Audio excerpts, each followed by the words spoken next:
le paupérisme et le paternalisme, en fait, sont liés. J'en ai dit un mot tout à l'heure, le paupérisme, c'est un concept qui fait qu'on considère la pauvreté comme l'état permanent, d'une certaine manière, d'une classe sociale, la classe ouvrière. Et à partir de ce moment-là, on se pose le problème non plus comment on va aider tel et tel qui est dans la misère, etc. Mais on se pose le problème comment résoudre, comment apporter des solutions, un mieux-être à cette classe ouvrière. Et en fait, le paternalisme, c'est aussi quelque chose qui va dans ce sens.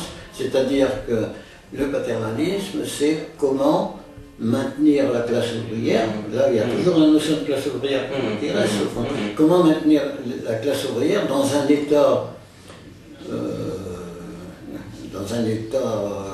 de santé, à minima, quoi. Voilà, de façon à ce qu'elle puisse reproduire sa force au travail, comme diraient certains.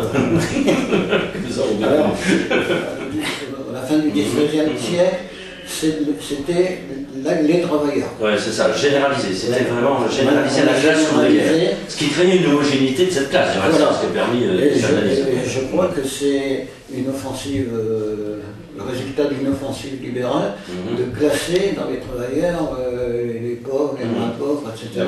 De façon à diviser un petit peu cette classe. Et auquel on peut ajouter maintenant les exclus. Les travailleurs pauvres et les exclus. Pardon. Il y a à la fois le paternalisme et l'intervention de l'État aussi. Mais, déjà à cette époque-là. Oui, mais assez peu. Oui. L'intervention de l'État n'est devenue importante qu'au XXe siècle. À partir de Front populaire. 1900, oui, d'abord le Front populaire, c'est plus important, et puis dans les années 45. Oui, après le fameux Conseil national de la résistance, que certains voudraient répudier. Donc, le paternalisme, on en était là, le paternalisme est une forme nouvelle de réponse de la société privilégiée, de la bourgeoisie en fait, la grande bourgeoisie manufacturière, qui à l'époque plutôt manufacturière que financière. Alors, pour maintenir une classe ouvrière apte à travailler, et aussi, je crois qu'il faut le souligner aussi, fixé. Parce qu'il y avait une tradition ouvrière de déplacement. Les gens n'avaient plus de travail ici, ils allaient travailler ailleurs. C'est un peu la notion des corons dans les mines. Ici, nous sommes en plein cœur de Saint-Maurice et nous sommes finalement dans des maisons qui ont été construites pour fixer le personnel du textile. Et puis en Picardie, on a quand même un haut lieu de cela, c'est les familistères de Guise. Voilà. Alors, nous allons nous quitter, Pierre Desbureaux, en abordant la dernière partie évidemment de l'histoire, de la tranche d'histoire de 89 en 1936. Donc après ce qu'on vient de décrire, le paupérisme, le paternalisme, il y a 1929, la crise, et vient dans la foulée le Front populaire, et là, alors, comment se pose le problème de la pauvreté, puisque c'est votre thème, justement, pendant cette période du Front populaire?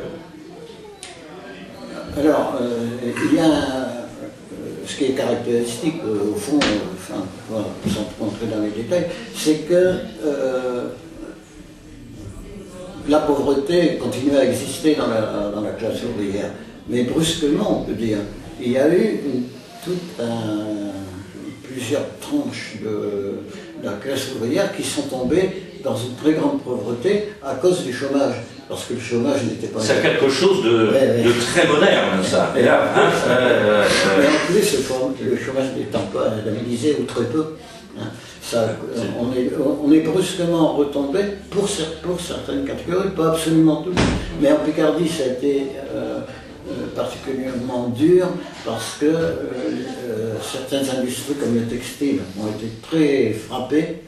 Et puis, et puis l'agriculture également. Il y a énormément de petits cultivateurs, puis les prix agricoles ont chuté très rapidement. C'est quand même un drôle de résonance. Et il y avait à ce moment-là, bon, ça c'est différent, il y avait un gros prolétariat agricole qui a été très durement frappé aussi. C'est-à-dire que par rapport à la fin du 19e, où c'était la classe ouvrière qui était frappée dans son ensemble, dans sa vie, là, ça a été des tranches particulières qui ont été plus durement frappées que d'autres. Bon, c'était un moment de restructuration, on pourrait dire, pour employer un langage moderne qu'on n'employait pas à l'époque, qui a été difficile. Finalement, on pourrait lire finalement que les temps modernes, petite référence à se sont préparés en 29. Ah oui, bien sûr, oui, oui. Et ce qui se passe actuellement, bon, on ne peut pas faire des comparaisons trop étroites. L'histoire ne se répète pas, même si elle bégaye. Mais enfin, oui, c'est-à-dire que c'était surtout un capitalisme industriel à l'époque.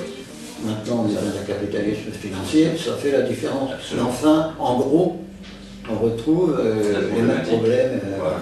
Alors, Pierre Desbureaux, maintenant je te tutoie, parce que c'est toujours... Voilà, et alors tu cites, ça sera notre conclusion, un extrait du roman La Rose de Guillaume Deloris. C'est très court, ça résume un peu tout notre propos. Que soit maudite l'heure où fut conçu le pauvre, car il ne sera jamais si bien nourri, ni bien vêtu, ni bien chaussé, il ne sera pas non plus aimé, ni protégé. Cela dit, nous faisons quand même en sorte d'aller contre cette fatalité-là. Merci Pierre Desbureaux. Merci.